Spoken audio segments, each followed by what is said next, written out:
Hello everyone, আসসালামু আলাইকুম। কেমন আছো তোমরা সবাই? আমি আলহামদুলিল্লাহ ভালো আছি। তোমাদের জন্য প্রতিদিনের মতো আজকেও চলে এলাম চমৎকার একটি গল্প নিয়ে। তো আজকের গল্পটা হচ্ছে নিশির জীবন নিয়ে। তো চলো গল্পটা শুরু করা যাক। আজকে আমার গল্পের নায়িকা হলো নিশি। নিশি ছিল খুবই শান্ত স্বভাবের একটি মেয়ে। তার কোনো অভিযোগ ছিল না সংসার জীবনে। সে চায়নি দামি গাড়ি, দামি বাড়ি, রূপকথার রাজপ্রাসাদ। সে চেয়েছিল এক কাপ চায়ের পাশে একটু গল্প, সন্ধ্যায় একটা কেমন আছো আর রাতে ঘুমানোর আগে একজনের কাঁধে মাথা রাখার শান্তি। বিয়ের পর প্রথম দিকে সবকিছু স্বপ্নের মতো লাগছিল। সাজিদ হলো নিশির হাজবেন্ড, সুদর্শন, প্রতিষ্ঠিত, শিক্ষিত। কিন্তু সেই মানুষটি যেন অচেনা হয়ে উঠলো খুব তাড়াতাড়ি। একদিন রান্নাঘরে নিশি রান্না করছিল, পেছন থেকে সাজিদ এসে তাকে বলল, তুমি রান্না করো, আমি অফিসের কাজ করি, এই তো আমাদের দায়িত্ব। নিশি থমকে গিয়েছিল। কি যেন ছিল ওই কথাটার মধ্যে, একটা দেওয়াল যা দিনে দিনে এত উঁচু হতে লাগলো নিশি আর তার স্বামীর মাঝখানে আলো পর্যন্ত আসতো না। একটা ঘর, একা একজন নারী, বাড়ি বড়, কিন্তু নিশির কোনো জায়গা ছিল না। ঘর গোছানো, খাবার বানানো, শাড়ি পরা, সাজসজ্জা সব কিছুই ঠিকঠাক ছিল। শুধু একটি জিনিস ছিল না, স্বামী নামক মানুষটার চোখে তার জন্য একটুখানিও মায়া ছিল না। নিশি ধীরে ধীরে চুপ হয়ে গেল। একদিন আয়নার সামনে তাকিয়ে নিজের মুখটা দেখে সে নিজেকেই চিনতে পারল না।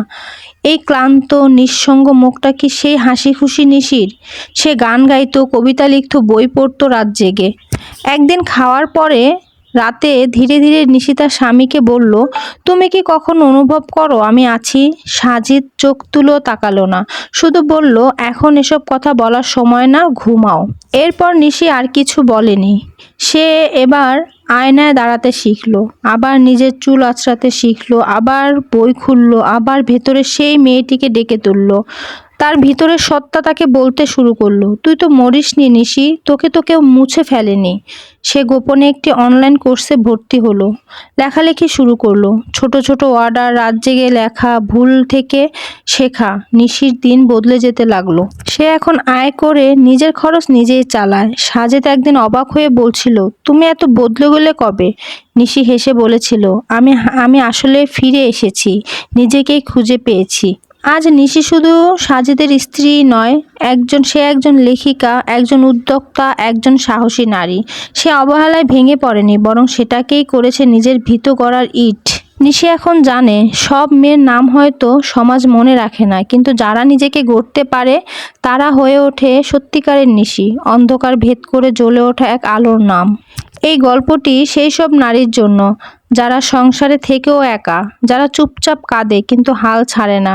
নিশির মতো মেয়েরাই প্রমাণ করে, অবহেলা নয়, নিজের ভালোবাসা দিয়েই জীবনকে বদলে দেওয়া যায়। আর আজকের নিশির এই গল্পটি প্রতিটা অবহেলিত মেয়ের অনুপ্রেরণা। আজকের গল্পটি যদি আপনাদের ভালো লাগে অবশ্যই লাইক, কমেন্ট, শেয়ার করবেন। আপনারা ভালোবেসে আমার পাশে থাকবেন। সব সময় আপনাদের জন্য শুভ কামনা রইল। ভালো থাকবেন, সুস্থ থাকবেন। আজকের মতো বিদায় নিচ্ছি। আল্লাহ হাফেজ সবাইকে।